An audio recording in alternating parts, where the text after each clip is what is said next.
Hello student, LBT study channel পক্ষ থেকে সবাইকে স্বাগত। আজকের ভিডিওতে প্রথম শ্রেণী ফাইনাল পরীক্ষার প্রশ্নপত্র 2025-এ বাংলা বিষয় নিয়ে একটা সাজেশন প্রশ্ন তোমাদের ফাইনাল পরীক্ষায় আসতে পারে, তারই কিছু সম্ভাব্য প্রশ্ন নিয়ে আজকের ভিডিওতে উত্তর সহ আলোচনা করার চেষ্টা করব।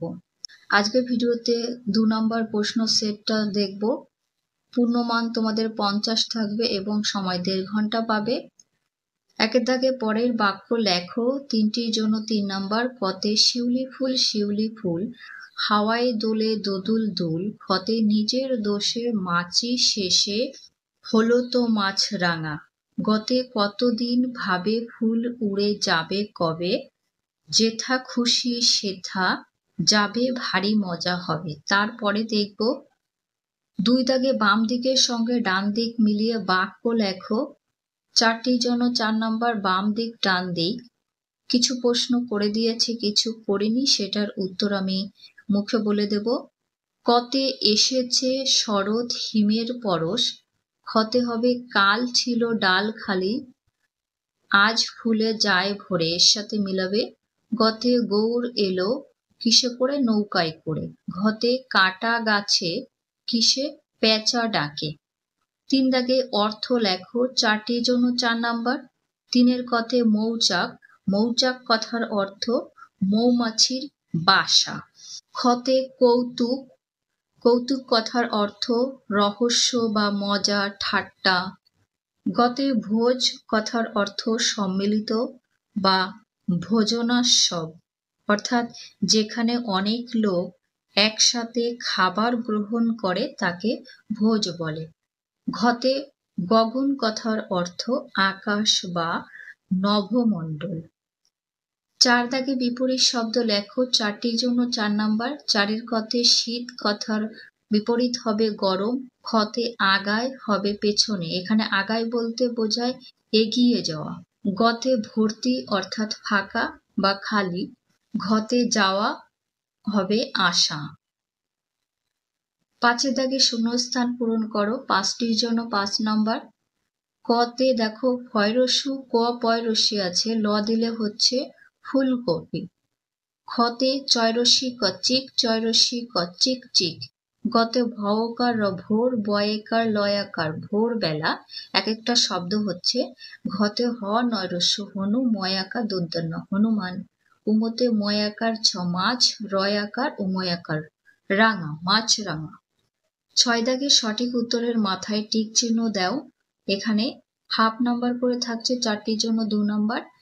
কতে মেশো হাতি না ঘোড়ায় চড়ে আসে, হাতিতে চড়ে আসে। ক্ষতে পেইতের চিঠি পেয়ে কৈলাস না মেইনিমাসি এলো। গতে পেজা তুলোর মতো মেঘ দেখা যায় বর্ষাকালে না শরৎকালে, হবে শরৎকালে। ঘতে নদীর ঘাটের কাছে নৌকা না জাহাজ বাঁধা আছে, নৌকো বাঁধা আছে। 7 দাগে বাক্য রচনা করো। 5টির জন্য 5 নাম্বার। শীতকালে প্রচুর টাটকা ফলমূল ও শাক সবজি পাওয়া যায়। ক্ষতে নৌকো নদীর ঘাটের কাছে নৌকো বাঁধা আছে। গতে ফুল আমাদের পরিবেশকে সাজিয়ে তোলে। ঘতে মাঠের পাশে একটি পুকুর আছে। উমতে পাখি আকাশে কত পাখি ডানা মেলেছে। 8 দাগে এলোমেলো শব্দ সাজিয়ে বাক্য লিখবে। 4টির জন্য 4 নাম্বার। গেছেন বাজারে দাদা, এটা সাজিয়ে লিখবে দাদা বাজারে গেছেন।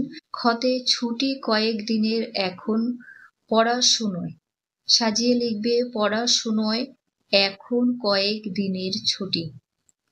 গতে পরে শেষে হিম শরতে, সাজিয়ে শরতের শেষে হিম পড়ে, এখানে পরে কথাটা ডয় শোনরা হবে। ঘতে তলায় গাছে বসতো স্কুল বসতো গাছের তলায়, এখানে একার হয়ে গেছে, ঠিক করে নেবে নিজেরা। 9 দাগে এলোমেলো বর্ণগুলি সাজিয়ে শব্দ লেখো। 4টির জন্য 4 নাম্বার। কতে এটা সাজালে পানকৌড়ি শব্দ হচ্ছে। ক্ষতে এটা হবে পেঁয়াজ। গতে শালিক, ঘতে হবে খরগোশ। সহজ আছে, পড়ে নেবে। 10 দাগের নিচে প্রশ্নগুলির উত্তর দাও। 5টির জন্য 5 নাম্বার থাকছে। কতে পোষা গাধার পিঠে বোঝায় কি কি আছে? এটা ছোট বাংলার। পোষা গাধার পিঠে বোঝায় আছে ধুতি, আছে জামা, মোজা, শাড়ি, আরো কত কি। ক্ষতে চাপা গাছের ফাঁকে কি দেখা যায়? চাপা গাছের ফাঁকে বাদর দেখা যায়। ফাঁকে কথাটা লেখা হয়নি। গতে খোয়াই কাকে বলে?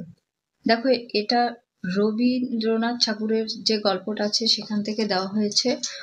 ঘতে নুরু কার নাম? নুরু হলো কাজী নজরুল ইসলামের নাম। উমতে শৈল আজ কি খাবে? এটা ছোট বাংলার প্রশ্ন। শৈল আজ খই দিয়ে দই মেখে খাবে। 11 দাগে শূন্যস্থান পূরণ করো। 5টির জন্য 5 নাম্বার। কতে শরতের শেষে হিম পড়ে? হিমের হয়েছে, কিছু ভুল আছে, তাড়াহুড়ো করে লিখতে যে তোমরা ঠিক করে নেবে। ক্ষতে মৃগ তৃণভূমিতে চড়ে বেড়ায়। গতে রবি থাকত কলকাতার জোড়াসাঁকোয়। ঘতে সৌরি দিদি ভাত নিয়ে বসে আছে। উমতে ওই যে আসে মধু শেঠ আর খেতু শেঠ। এটা ছোট বাংলার। ফাইনাল পরীক্ষা প্রশ্নগুলো একটু টাফ, তাই তোমরা প্রথম থেকে ভালো করে পড়বে আর ভিডিওগুলো শেষ পর্যন্ত দেখবে। তারপর 12 দাগে শরৎকাল সম্বন্ধে 5টি বাক্য লেখো। 5 নাম্বার থাকছে। আমি দেখো কিছু লিখেছি। শরৎ একটি সুন্দর ঋতু, যা গ্রীষ্ম এবং শীতের মধ্যবর্তী ঋতু। তারপরে শরৎকালে আকাশ হয় নীল আর পরিষ্কার। পরেরটা, এই ঋতুতেই হয় দুর্গাপূজার উৎসব।